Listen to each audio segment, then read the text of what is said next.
Well, good morning.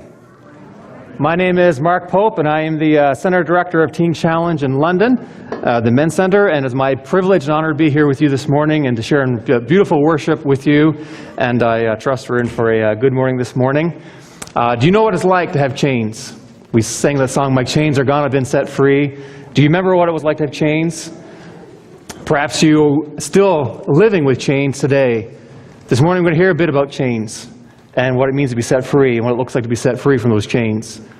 Worldwide this morning there are 268 million people with chains on in addiction.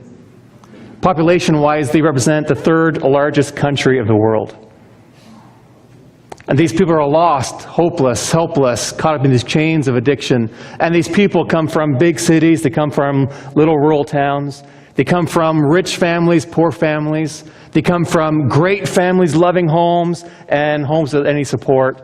It affects the church people, the unchurched. Addiction is no respecter of person.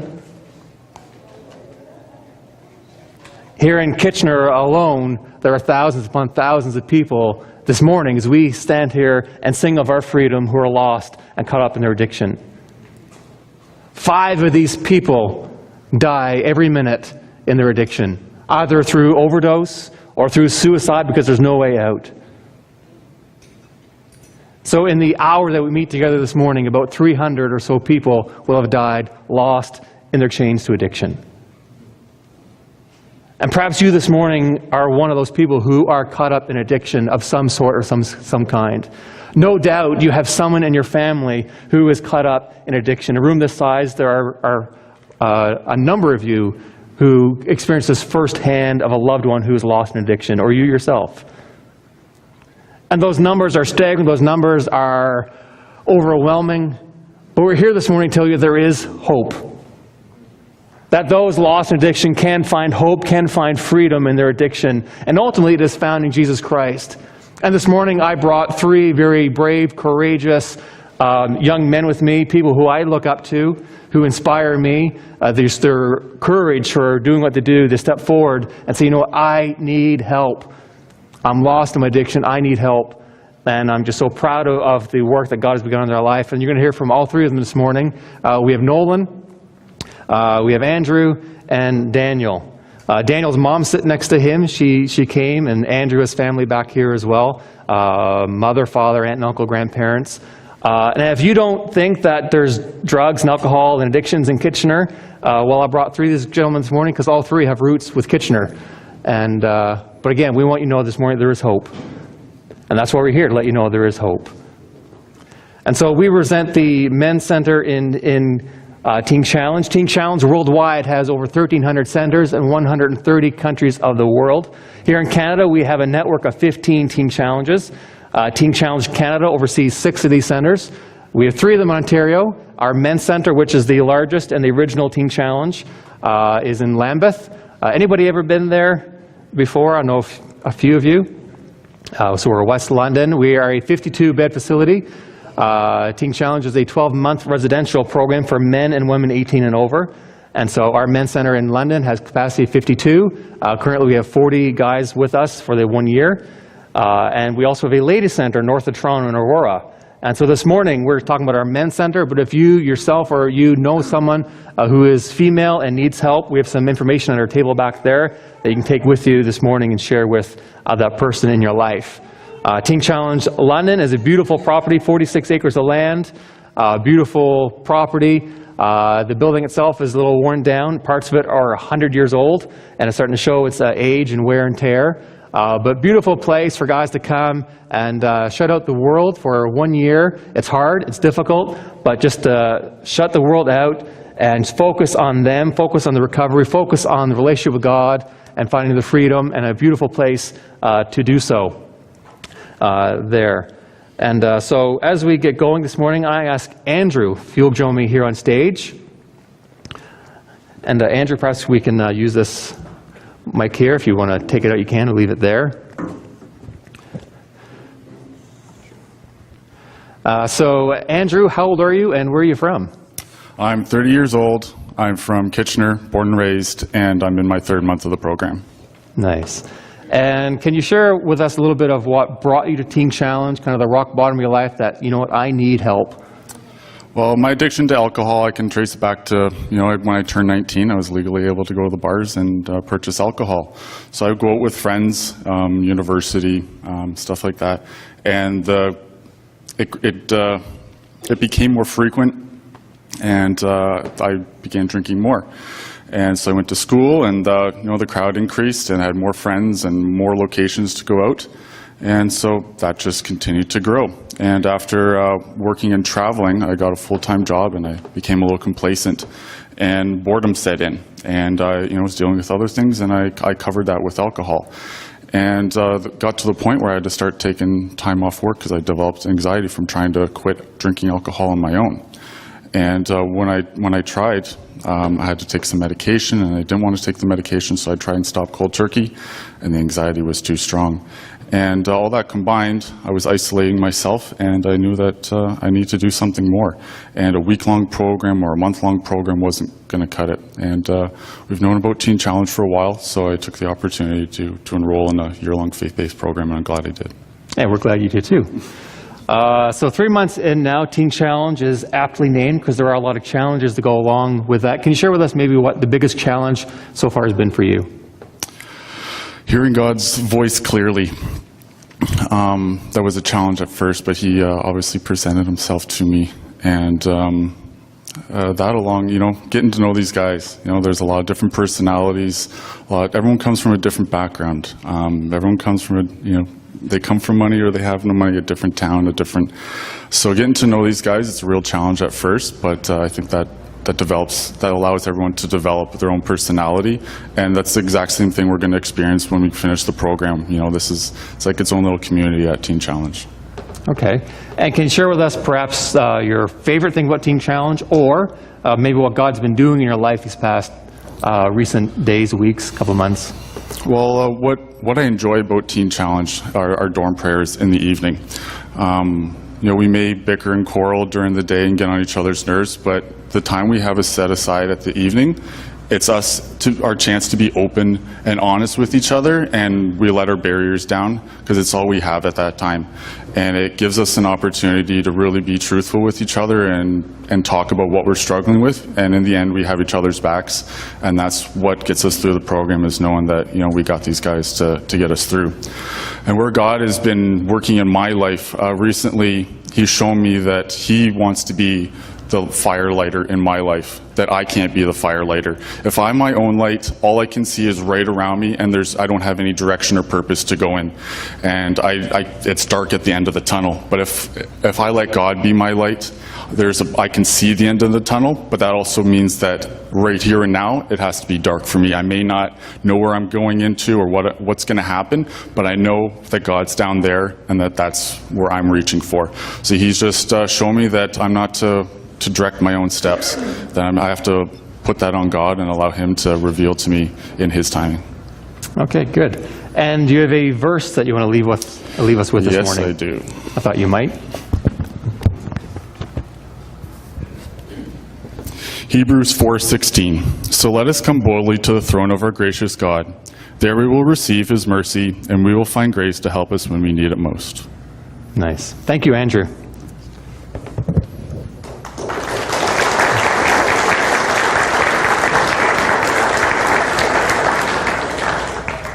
So remember Andrew as you pray through the week. If God puts him upon your heart, remember to pray for him, that God would give him the courage, the strength, the dedication to complete what he started thus far. And thank you so much for sharing with us, Andrew, this morning. And so very quickly, before we hear from another student, just what does a week in the life of a student look like? Most mornings, 6 days a week, they're waking up 6:15 in the morning, getting ready for their day, and from the very first start, from about 6:45 to 7:15, they spend time in personal devotions, just starting the day out, just seeking God's voice, praying to Him, seeking Him, reading His Scripture, letting Him speak to them, just starting the tone for the day, because that's important for all of us, isn't it? And that's the blessing these guys have, where, they're forced to do it, but all the other distraction things are the way it's scheduled. They're there. But if you're like me, we get busy, life gets in the way, and we can hit this snooze button a few more times. In devotional life, sometimes we just kind of go through ebbs and flows, right? But such an important part of all our lives, and that's something we want to instill in these guys, the devotional part of their journey. Throughout the week, they have what we call pace. Every day, each day looks different, but part of their day, half the day is spent in spiritual formation, learning scriptures, learning about themselves, learning about addiction, learning about recovery, but all from a biblical lens, a biblical worldview. What does God say about me? What does God say about addiction? What does God say about relationships and recovery and relapse prevention and temptation? Who does God say that I am? Because a lot of the guys that come through the doors of Teen Challenge, they have labels, either labels they put on themselves, labels that others have put on themselves, saying you are an addict, you are no good, you are a loser, you're not loved, you're good for nothing, you will always be this, you'll always be that, you're a failure. And they carry these labels around. But in spiritual formation, they learn who God says they are, that you are loved, you are chosen, you are righteous, you are holy, you are blameless, you are forgiven. You're the apple of my eye. And so spiritual formation is such a big part of the journey to learning who they are in Christ and standing firm on that. So half the day is spent in what we call PACE, Personal Academic Christian Education. Another big part of their days, of their week, is one-on-one addictions counseling. We have 3 accredited addictions counselors on staff, and they meet with these guys one-on-one, 1 hour a week, and also in group counseling throughout the week. And any other time where a guy says, you know what, I need to see my counselor, it's a bad day, I need to speak with my counselor, and they're a big part of their journey. Again, biblical framework, but again, more of a therapeutic approach. And so the first 4 months, kind of getting to the root of their addiction issue. What brought you to Teen Challenge? What was the cause of your addiction? A lot of these guys have a lot of trauma to work through and work through. And so the first 4 months getting through that, the next 4 kind of building them up, and then the last 4 months building on an exit plan. What does life look like for you post-Teen Challenge? Accountability, mentorship, your church, your exit plan, work, schooling, all kinds of things. But the one-on-one addiction counseling is a big piece for these guys as well. I know it's very helpful to them. We also have work therapy, so half their day is spent work. We have 46 acres of land. Our building is, I mentioned, about 10,000 square feet. And so as they live in community, giving back to the community. So some of the guys are involved in janitorial, landscaping in their kitchen.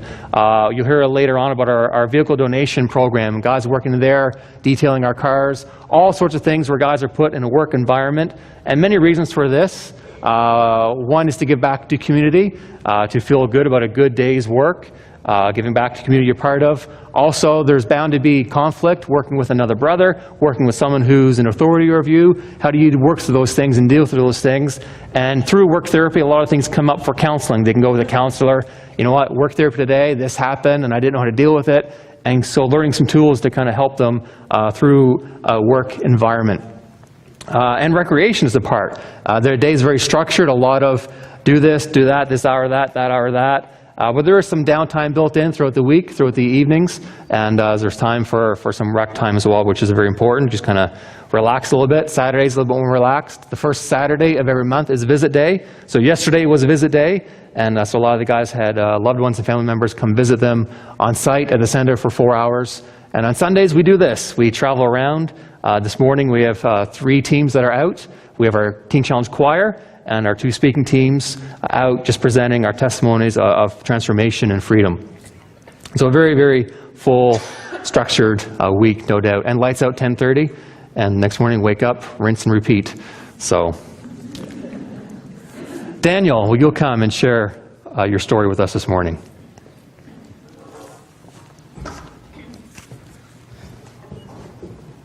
I'd like to pray before we start. Heavenly Father, thank you for your mercy, your salvation, and your love. Thank you for guiding us in life. You're the lamp to our feet and the light to our path. Thank you for everything you're doing in our lives. Thank you for Teen Challenge. And thank you for Glencairn for having us here and sharing our testimonies. I pray blessings upon everybody in this congregation. In Jesus' name I pray, amen. My name is Daniel, and I am in the 5th month of the Teen Challenge program. My life began as a new immigrant from Romania in 1982 to Canada. I'm 36 years old and the father of 2 beautiful young children. Life in Canada was challenging right away for me. Growing up, I was an outsider, always looking in for acceptance from family and friends. I grew up as a predominantly angry child and very insecure of myself. I would scream, yell, and throw things all the time. I have an older brother of 39 years of age whom I looked up to and admired for his rebellious ways. At the age of 10, I tried my first alcoholic beverage. I stole it from my father's bar to experience what it actually does for you. Boy, was I in for an unfortunate ride. At the age of 12, I was stealing alcohol from my father's bar, putting it in pickle jars and selling it at school as well as drinking it. I began to test my boundaries with my parents, rules, finding loopholes in day-to-day situations. This ignited my days of manipulation, lying, and stealing. I joined the Romanian dancing group and started traveling across Canada and the USA. I also played soccer for the Romanian Cultural Center. By high school, I started smoking cigarettes and heavily drinking alcohol daily. I was constantly trying to stand out, whether it was lashing out at people, using drugs, or using women for sex. I played football for the Cameron Heights Golden Gales and was voted Rookie of the Year at starting running back. I went on to lead the team to a perfect 9-0 record to win the Wickset Championship. At the age of 15, I met my high school sweetheart at a neighborhood swimming pool.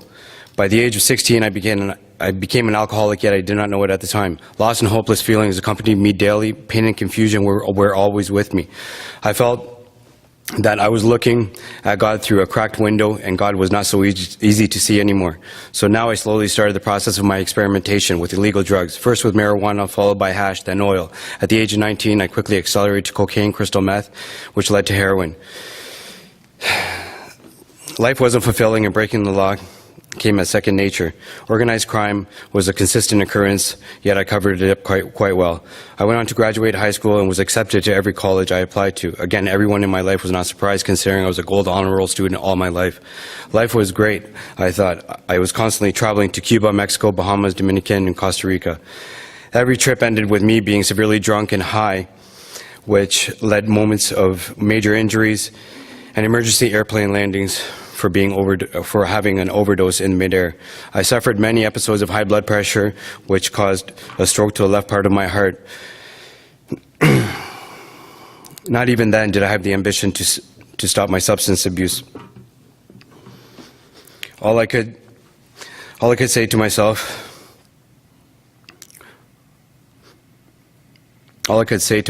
when all this trouble was around me, Lord, will you keep me alive? Unfortunately, I take it for granted again. I began Conestoga College in the fall of 1997. I would sell and use cocaine almost every day. All through this, deep down inside, I did not want to trouble God with my hurts. I failed to teach myself anyone who is having trouble should pray, James 5:13. I went on to attend real estate college and did my mortgage broker course as well, only to throw away for crime, drugs, and gangs, because that's where I thought the answer was. This led me to become a ruthless affiliated member of an organized crime organization. I was finally in the position to get married and bought a house and started a family at the age of 26 to my high school sweetheart and my best friend, only later to find out that she was having an affair with my best friend at the time. Although I was showing everybody on the outside that I was happy, on the inside I was dying. And I was consuming thousands of dollars a week on my addiction. My mind was not reminding me that God is my protection and strength through all this pain. God was so distant from my heart, I truly thought that love did not exist. Even when the gates of heaven were closed, deep down inside, I knew that they were open to my tears. In June 2008, my son Aiden was born. Sadly, I was drunk and high on his delivery. To me, living life to the fullest meant taking everything I wanted and not caring about anybody's feelings. I always thought that making sure my children had everything that they desired, materialistic items, was a way for them to love their father. All they really wanted was me for who I am, not what I thought they wanted me to be. In August 2010, my daughter Malia was born. Unfortunately, I was high and drunk for her arrival as well.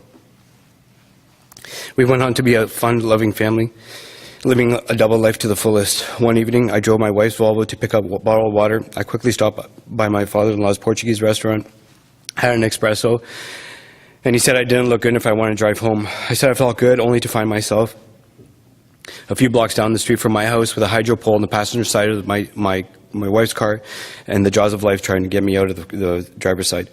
Being brought to jail started a new career that I had no desire for. I constantly found myself doing months upon months for various crimes and thought that's where And that's where I realized that the Bible is God's book and God's voice.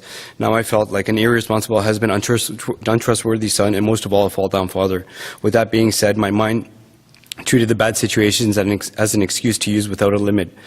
I continued a drug habit at this time without limits. In 2009, my marriage came to an end of the road. My breaking point was losing my wife and my children, getting separated at the age of 29. My wife had enough of my addiction, the spiral effects that my addiction caused our family. I really took her not being with me hard. Unfortunately, others may abandon you, divorce you, and even ignore you. But God's love will always be there. I suffered a deep depression, which again resulted in an overuse of cocaine and an extensive amount of alcohol. I had hopeless thoughts of how to take away the pain and secrets, hours of evil, and minutes of worry.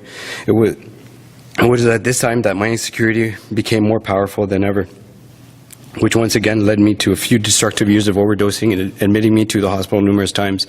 I got put on an R1, which means a 72-hour psych watch, that if I left the hospital, the police would pick me up and return me. A knife in my hands with the thought of suicide running through my mind often was in the horizon. The most painful thing about this tragedy was it was in front of my mother at times. And all I could think was, do not give the devil a way to defeat you, Ephesians 4:27. Now with all the disasters and destruction that had been occurring in my life, God must have created me for some definite service. He has committed some work for me that he has not committed to any other person. Well, after my separation and an extensive amount of prison time, I found myself in a position to purchase another house. I now thought that God was finally revealing his next plan for me in my life.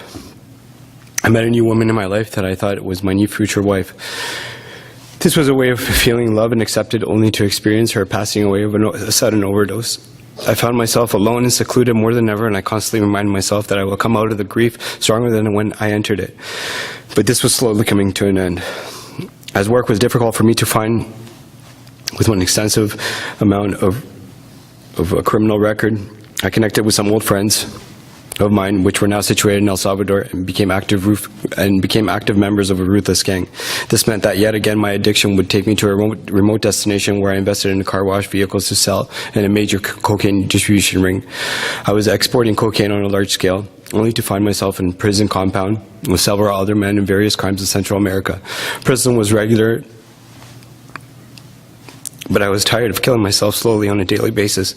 I didn't care about myself, so why would I care about others? This brought me to more severe crimes, which involved bank robberies and fraud, which brought me back to prison again. I now understand that it is better to make mistakes of facing life than to make mistakes of running away from life. And the only way out of emotional pain is through it. Now Matthew 11:28 says, "Come to me all who are weary and burdened, and I will give you rest."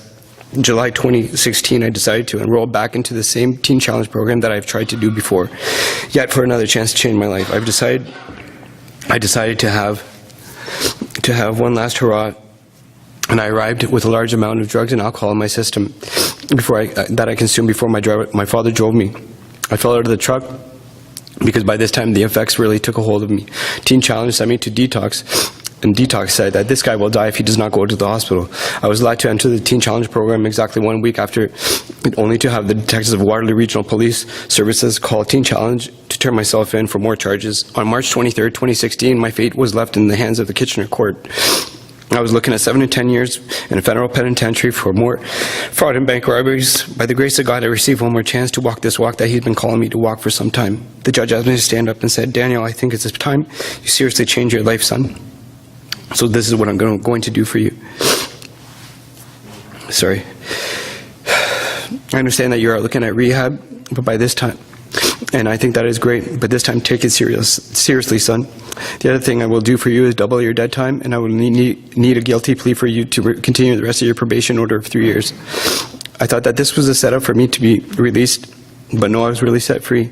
He said, if I ever come to the court system again, I will be gone for double digits, no questions asked. Now I know the greatest glory is not in never failing, but in rising every time I fall. I often mention to people that Teen Challenge is heaven on earth, and I really mean that. Since being a Teen Challenge, I know that God does not give me more than I can endure, though he cuts it pretty close sometimes. I am restoring my family relationships with my parents, grandparents. I look at each day as a challenge and as a test of my courage. And that is possible with my mental health being under control by the grace of God. I understand that trouble and perplexity bring me to prayer, and prayer drives away the trouble and perplexity of my life now. I now apply what I learned to my day on a daily basis. I am being healed emotionally, physically, and spiritually. Therefore, I will trust in Him wherever I am. I can never be thrown away. I'm not garbage. I believe in love even when I do not feel it. I believe in God even when He is silent. I may have lost the sight of glory over and over again, but that does not mean that the glory of God was never there. The past exists only in memory, consequences, and effects. It only has power over me as I choose to give it power. I can let it go, release it, move on freely in a new life. I am not the past. I am not the man that I was. I now have an invitation into the kingdom and take up residence in a tearless, scriptless, painless world. Bless you all. This is the scripture I'd like to leave you with.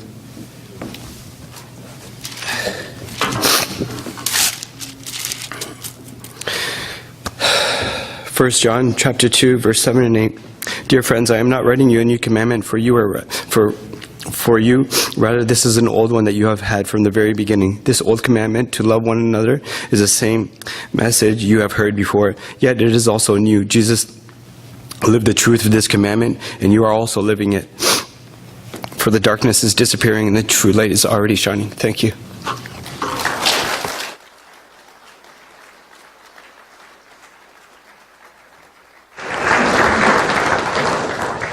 Thank you, Daniel. It's not easy to stand up and bare your soul to a bunch of strangers and to be vulnerable like that. And that's Daniel's first time in a church context sharing his testimony like that last week in chapel. Yeah.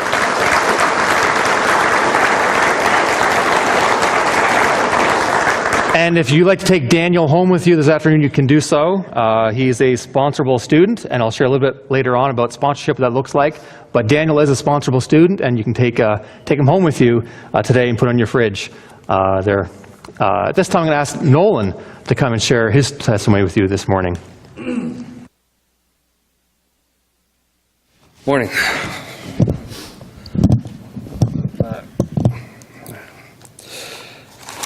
Hi, my name is Nolan. I am 31 years old. I was born and raised in a small town called Listowel. I grew up in a home where there was no drugs and alcohol, but there was a lot of stress, which caused a lot of fighting. My father and I didn't get along. He was very abusive physically and emotionally. He was also like this towards my mother and my two brothers. I became very insecure and had no confidence in myself. I carried this everywhere I went, especially at school. Because of my lack of self-confidence, I was easy to pick on. This caused me a lot of emotional pain. I became a Christian when I was 12 years old and started to attend youth group in church. This helped me find my own group of friends. I was very happy and proud of my new faith. As I got older and attended high school, things started to get tough. Other students would make fun of my friends and I for being Christian. I started getting sick of not fitting in and being made fun of. I started to smoke cigarettes and marijuana. It then progressed to heavy drinking and partying on the weekends. I started to fall in love with the way alcohol and marijuana made me feel. All my stress, pain, and insecurities disappeared when I was high and drunk. Weekend partying turned into getting high and drunk whenever I could do it. Over time, I started using ecstasy, cocaine, and crystal meth. The drug I liked the most was crystal meth. It made me feel incredible. But starting to feel incredible became more important to me than anything else. I was highly addicted to drugs and alcohol by this time. I started to skip classes to get high and drunk, and my grades started to drop. My parents ended up getting a divorce when I was 16 years old. After that, my drug use became greater. I couldn't stop using, and I was doing any drug I could get my hands on. At the age of 18, I moved to Waterloo with my mom and my brothers, where things started to get worse. I ended up getting in trouble with the law.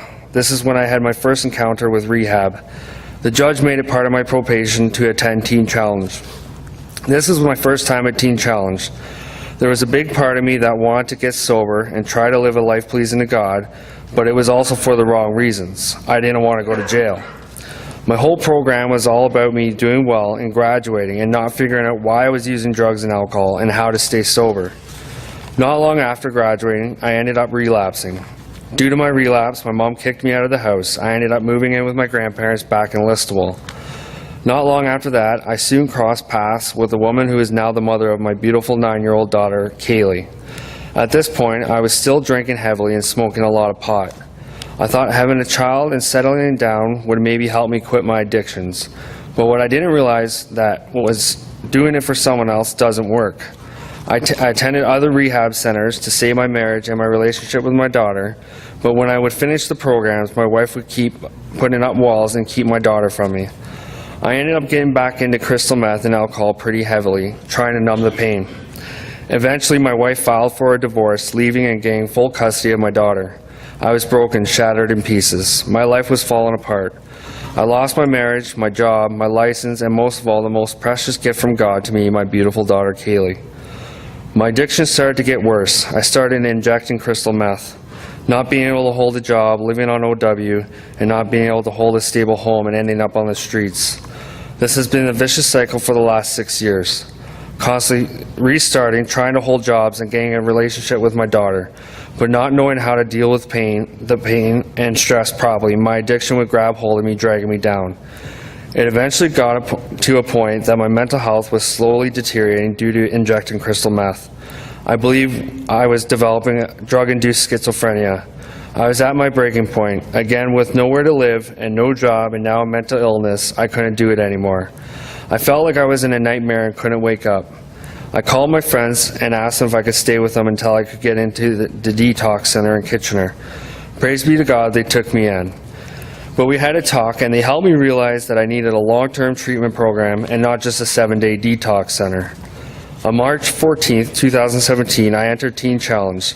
Since I've been here, things have been starting to get much better. My mental health has been getting a lot better, and I've been realizing why I was using drugs and what I need to do to stay sober. I've been learning new ways of dealing with stress and anxiety and learning to enjoy life without drugs and alcohol.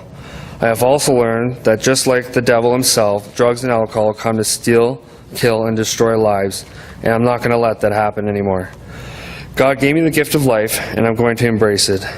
For my future, I would like to keep growing with my walk with God. I'm thinking about doing an internship after my program at the farm and hopefully completing my GED. I'm also hoping to be able to have a closer relationship with my daughter and be the father that she needs. And a verse I would like to leave you with is Psalm 42, verse 2, and it's, He brought me up out of the pit of destruction, out of the miry clay, and He set my feet upon a rock, making my footsteps firm. Thank you. And that was also Nolan's first time as well in this context. So well done, both of you guys.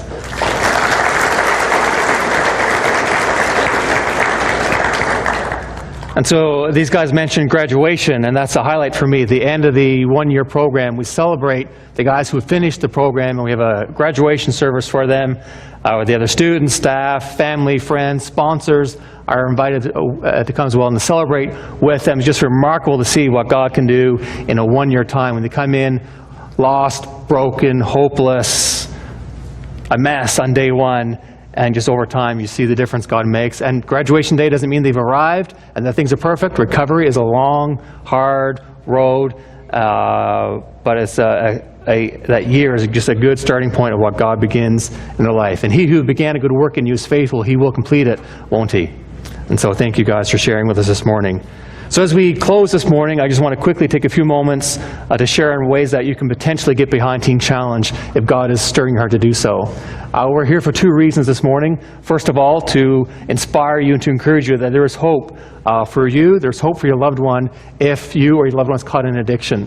And I hope you've caught that this morning, the hope and transformation that there is through God, through Teen Challenge. But secondly, to just give you opportunity, if God puts in your heart, to support the work that God is doing. Teen Challenge is a non-for-profit organization.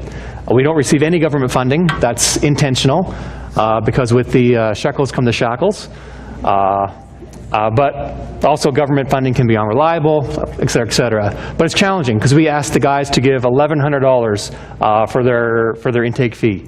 $100 to apply and then a $1,000 entrance fee. That fund doesn't even cover their first week with us. So we want to make it affordable to anybody who needs help and come in. So it takes a challenge to fund the ministry. So here's a few ways that you can help us. Again, if God would so put it upon your heart to do so. Donate a car. Has anybody here ever donated a vehicle to Teen Challenge? Several of you. Thank you so much. So very quickly, if you have a car to donate, any kind of car, if it has wheels, if it runs, if it doesn't run, if it's newer model, older model, doesn't matter. You don't want it, we'll take it. So give Teen Challenge a call. We have some phone numbers at the table. Call us, let them know what kind of car it is. They'll give you an assessment of the value of the car. You get a tax receipt for the value of that vehicle, a minimum $400, and you get the wholesale value of that car. You get a tax receipt. We'll come pick it up from you. We have our own drivers and wreckers. We'll take it off your hands, bring it back to the center. Our students will then work on it a little bit. Not full mechanical, we'll do some small mechanical type of work, but they'll clean it up, detail it, and we turn around and sell it wholesale. We have a couple dealers and auctions that we work with. So you win because you get a tax receipt. The student wins because it's a work therapy piece that helps them in the recovery. And Teen Challenge wins because it provides the funds to go right back into the program that benefits our guys. That's one way you can do so is via donate a car. Our materials back there, you can give us a call on that. Throughout the year, we have special events. We have Teen Challenge galas, we have freedom rides, what have you. We just did one golf tournament in London last month, and in a few weeks here in KW area in Cambridge on the 23rd of August at the Grand Valley Golf Club in Cambridge. We have a golf tournament. We ask you if you are a golfer, you're free that day to raise money. We challenge each golfer to raise $1,000, but if you can raise, at least $150. Come enjoy a day of golf.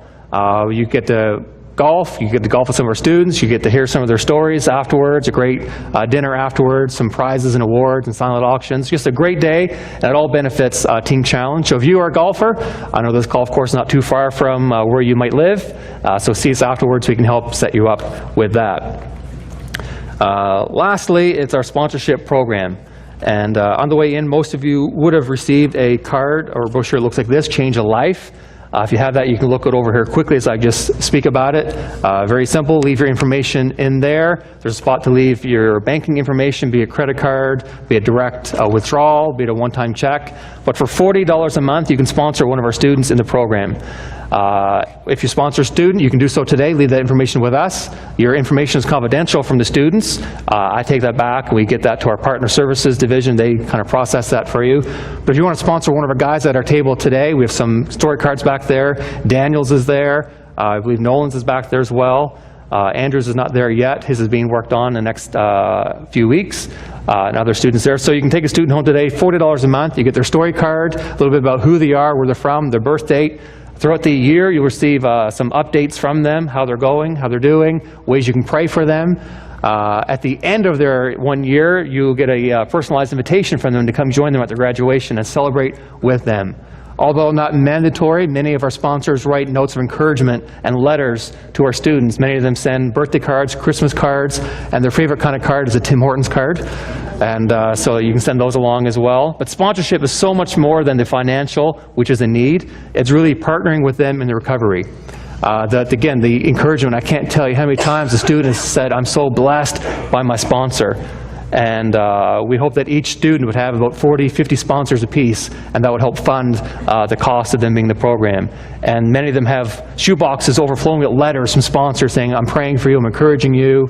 It's just such a blessing. So financially it certainly helps, but also just joining with them in prayer and support, encouragement is such a big piece for them. So if you have any questions about sponsorship, please ask us at the table. If you want to sponsor today, God bless you for doing so. If you're not able to, this morning we understand that everybody's able to give a one-time gift. Not everybody's able to sponsor or to donate a car. But there's something that all of you can do this morning, and it shouldn't cost you anything but a bit of time, and that's pray. And so would you remember us in prayer as a collective body, as individuals, pray for us as staff, as a center, that God gives us wisdom and help and strength. Pray for the students, pray for these three in particular, for Daniel, for Andrew, and for Nolan, that God would encourage them, sustain them.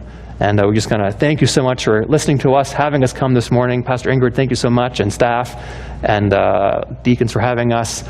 Please say hello to us at the table afterwards, and any questions you have, we'll be glad to answer for you. God bless you all. Thank you so much.